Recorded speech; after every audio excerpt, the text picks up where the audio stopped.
Hello everyone, Victor here. In this video, I'm going to talk about all the Conics section that were introduced in the class, which include the parabola, the ellipse, and the hyperbola. And the reason why we call it conic sections is because they all begin with the right cones, two right cones, and they are generated by having a plane slicing through the cones. Depending on the angle of the plane, you will have a different shape of the section. It might be a parabola, it might be an ellipse, or it might be a hyperbola.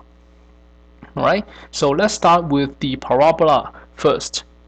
Right, so in a parabola, you know that there are actually four orientations, and depending on it, which orientation you have a slightly different general equation. So, in the equation, you will see a variable a. Now, this a is actually a distance, so it is always positive, and it is a distance between the vertex to the focus. So, if you look at this top left hand corner graph, the distance a, say this is, say for example, this is the focus, then this is the distance a. Alright, so with this you have the general formula like this. So this is a, alright, and the y naught is and x naught will be the vertex of the parabola. So it is not always on the origin, right? And because you have three other slightly different orientation, then you will have three other slightly different equations. Right? So notice that if this, if on the right top hand corner, if it is just flipped like this, the only difference is you have an extra minus sign. That is because you want to keep the a as positive. All right, and if you have this vertically shaped parabola, you basically swap the x part with the y part. So it is this one is very similar to the top one, except that you swap the x and y parts. Similarly, if this vertical parabola is facing downwards, then you will have a slightly different equation, which you just add a minus sign in the front. Alright, so it is very similar to this one, except that it has a minus sign.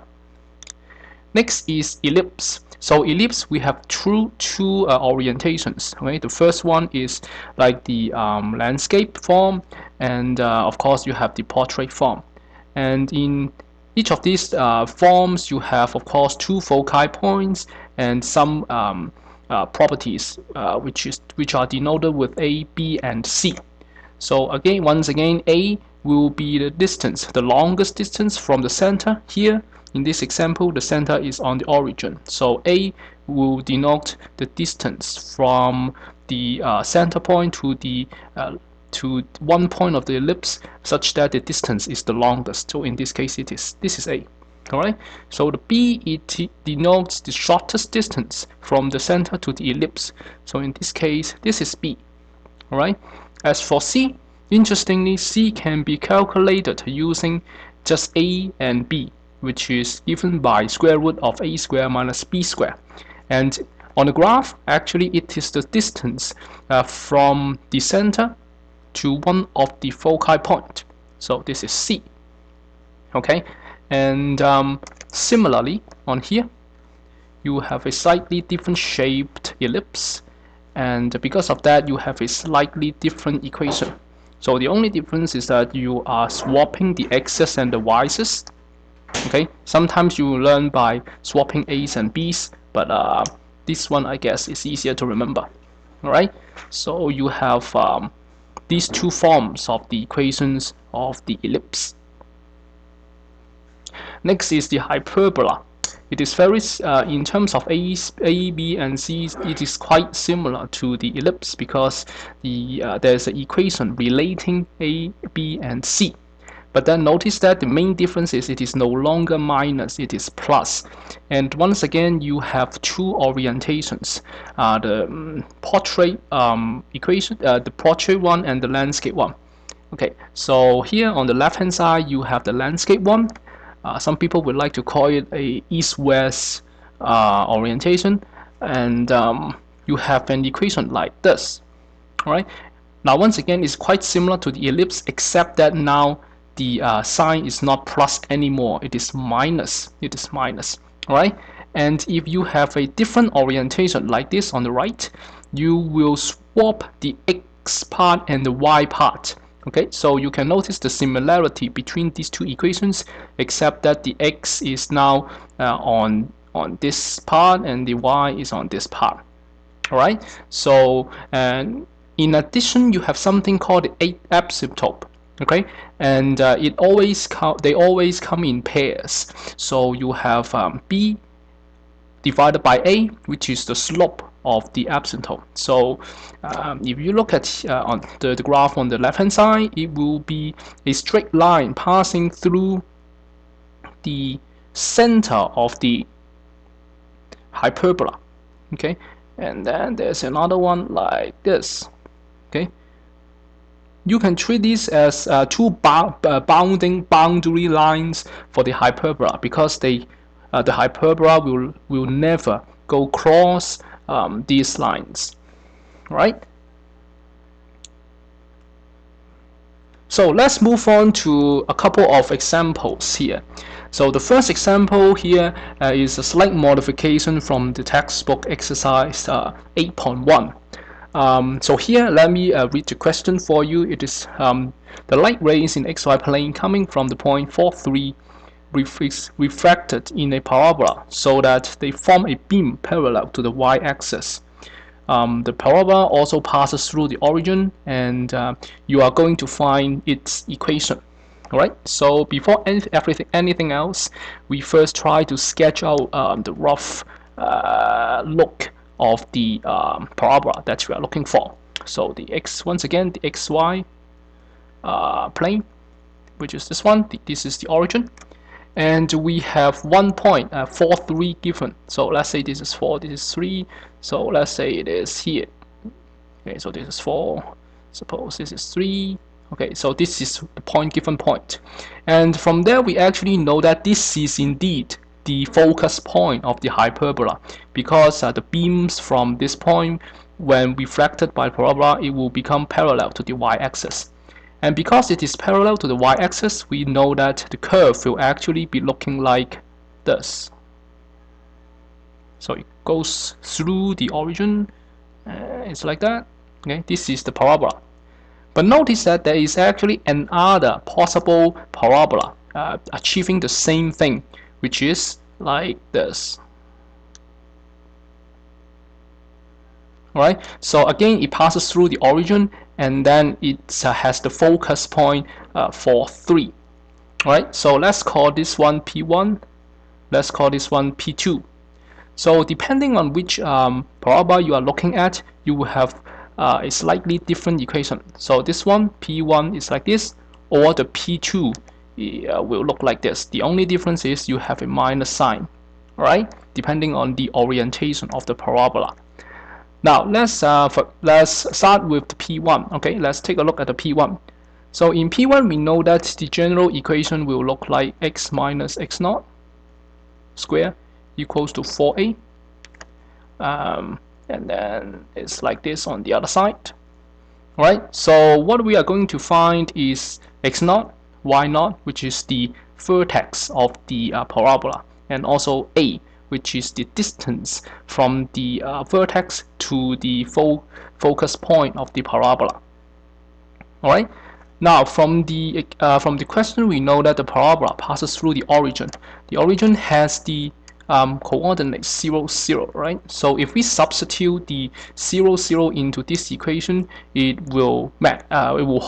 equality will hold. So if we substitute 0, 0 into the equation, then we have 0 minus x naught square equals to 4a 0 minus y naught. And therefore we have x naught square equals to minus 4a y naught. Alright, let's call this one equation number 1. Okay, now Let's take a look at the vertex of this P1. Okay, so the vertex is this one. It's right here. Now we know that the vertex is actually x0, y0, right? x0, y0. Now, from the properties of the parabola, we know that the x-coordinate of the vertex is actually in line with the point, the focus point. So therefore, we know that the x-coordinate of the vertex will be 4. Okay. Now, how about the y-coordinate? The y-coordinate of the vertex. Now, we also know that a is the distance from the vertex to the focus point. So here, if we look at P1 and the focus point, this is A.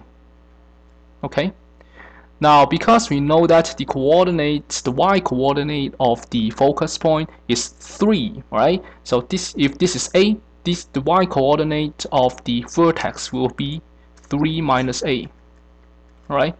So this is 3. You drop all the way by A units. So that's why you have 3 minus A. Alright, so if you substitute this point into equation 1, the reason why we can do that is because vertex is of course a point on the parabola, and also this x0, y0 is actually this x0, y0. So we have x is 4, so we have 4 square, and on the other side we have minus 4a, and then y is 3 minus a, right? So if we cancel this 4 with this 4 square, we will have something like this. We will have 4 equals to minus 3a plus a square. Alright, and we have a square minus 3a minus 4. If we factorize this quadratic equation, we have a minus 4 and a plus 1, which gives us either a equals to 4 or a equals to negative 1. Now remember that a is the measurement of a distance, so it will not be negative. So we reject the negative value of a, and therefore a is 4. Alright, so right now we have what? We have x0 equals to 4. We also have y0 because we have just found out a is 4. So 3 minus 4 is minus 1. So we have y0, x0, y0 done, and we also found a, which is 4. Therefore, for P1, the equation will be x minus 4 square equals to 4. And then the a is 4. And then we have y minus negative 1, which gives us plus 1. Alright, so here we are the P1. So you can do a similar thing, but using a different equation, and then you can find P2. So I'll leave this to you. Now next, we take a look at a question of conics that is actually in the reverse direction as illustrated in other videos. So in the other videos, we always come with some description of the say ellipse or hyperbola or parabola, and then we ask you to give the equation of that conic section. But here we give you the equation first and ask you what the type of the conics the equation is trying to represent. Alright, so we are going in a different direction. So how are we going to do that? So first of all, we know that for each of the conic section there is a specific type or the shape of the equation. We know that for a parabola, there won't be any. There will only be one of the variables will have the square term, right? So right here we already know that it will not be a parabola. All right. But then it can be a ellipse or it can be a hyperbola. So how do we figure that out? So the way to do so is pretty mechanical. So what we are going to do is to complete squares. So the way to do so is like this. First of all, we have this equation. we try to group all the x's together. So we have 9x squared, we have minus 18x, and then we also try to group all the y's together. So we have 4y squared, we have 24y. Alright, and we have, of course, one constant at the end. Alright, so this is the same equation, but we group things together. Then we will complete square for x and complete square for y. So on this part, we first factorize the 9 out. Okay, we have x squared, so we have minus 2x. Now we need to add one more constant so that the square can we can have a square. So the way to do so is we look at the coefficient of x and divide it by 2, then have a square of it. So we have 2 divided by 2, 1, and then 1 square, which is 1. And since we're adding something to it, we have to subtract it from the equation to make the whole thing balance. So that's why we have something like that. Now similarly, for the y part, we factorize 4 out, and then we have 6y. And then since 6 divided by 2 is 3, and then we square it, we have 9. And then again, to keep it balanced, we have to subtract 9 from the whole thing. And the last part is the constant. Alright? So from here, if we only take a look at this part, we have the the square. So we have 9x minus 1 square, and we have minus 9. Okay? And here we have what? If we have this one, we have 4y plus 3 square.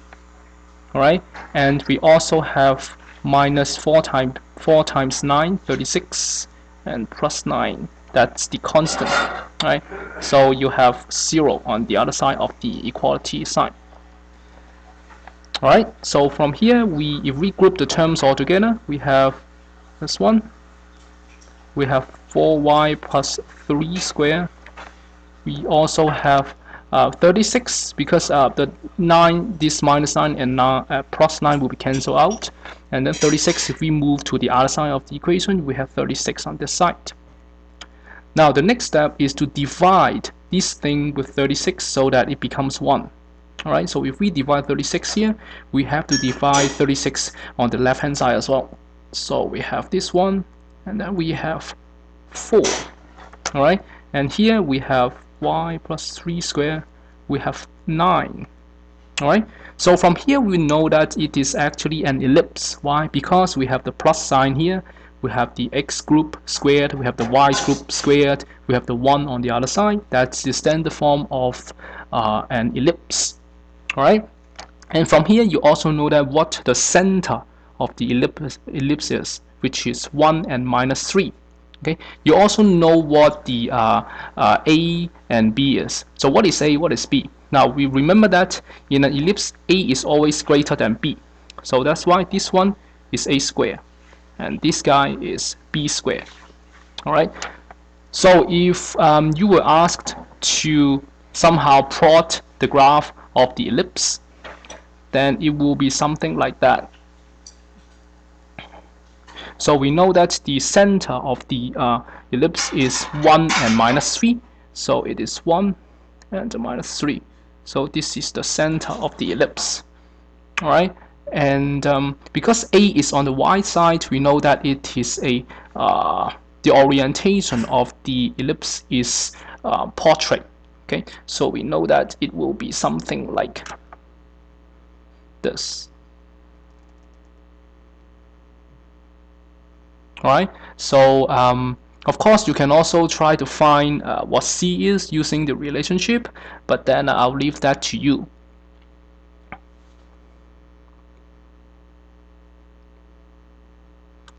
Now next, let's take a look at another equation. Okay, so this is like this, and again you are asked to determine what type of the conics it is. So once again, since you have x squared and y squared, it is not a parabola. Alright, so the steps is pretty straightforward. Once again, you are trying to perform completing squares for both x and y. Alright, so if we group all the x's together, we have this one. If we group all the y's together, we have 4y squared, and then we have plus 8y. Alright, and of course we have the constant here. Okay, once again you are trying to perform the completing square for x and y's. So if I factorize out the -1 here, so I have x squared, I have minus 4x. Okay, now I know that I need to add a constant, which is the coefficient divided by 2 and square it. So I have 4 divided by 2, 2, and then square it, I have 2. 4. And then to make it balance, I have to subtract a 4 here as well. Similarly, I factorize 4 out, and then I get this one. I guess 2y, and then I need a 1. Right, 2 divided by 2, 1, square it, I have 1, and then to minus it, subtract 1 from it to make it balance, and then don't forget about the constant here, so which is -4. I have this one. So here I have, if I complete the square here, I have x minus 2 square, and then for this guy I have plus 4. Alright, and also I have 4. I complete the square for this part. I have y plus 1 square, right, and minus 4. Okay, and of course this guy is minus 4 here, and equals to 0. Oops. Alright, so again I cancel out this term and this term. Okay, and then I put the constant on the other side of the equation. Then I will have x divided by minus 2 square plus 4 square, and then equals to 4.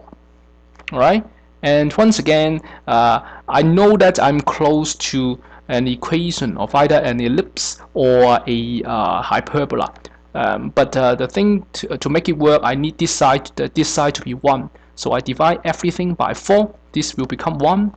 Okay, this will become this one. To make it look more towards the pattern that we need, let's say this is 1. Okay, and this one, of course, we have the minus sign here, and we have 4. Alright, so right here we know that it is actually a hyperbola. Why? Because there's one plus sign and there's one minus sign. If I write it like this, it might look more familiar. Okay, so what does it tell you? What does it tell you? So we know that actually this one, the one with the without the minus is the a square. The one with the minus is the b square. Okay, it doesn't matter whether a or b, which is larger. In a hyperbola, it doesn't really matter. So from there, actually we can plot the graph as well. So the way to do so is we have again the xy plane axis.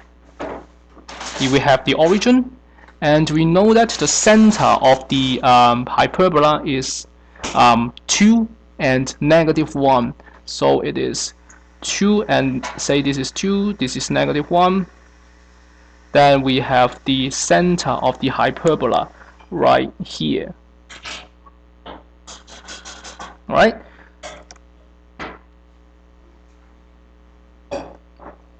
So what next is we are going to draw the asymptotes of the hyperbola. Okay, so we know that the slope of the hyperbola is 4b divided by a, so it is 4. Right? So I'll leave the exact value to you guys, but it will be something like this.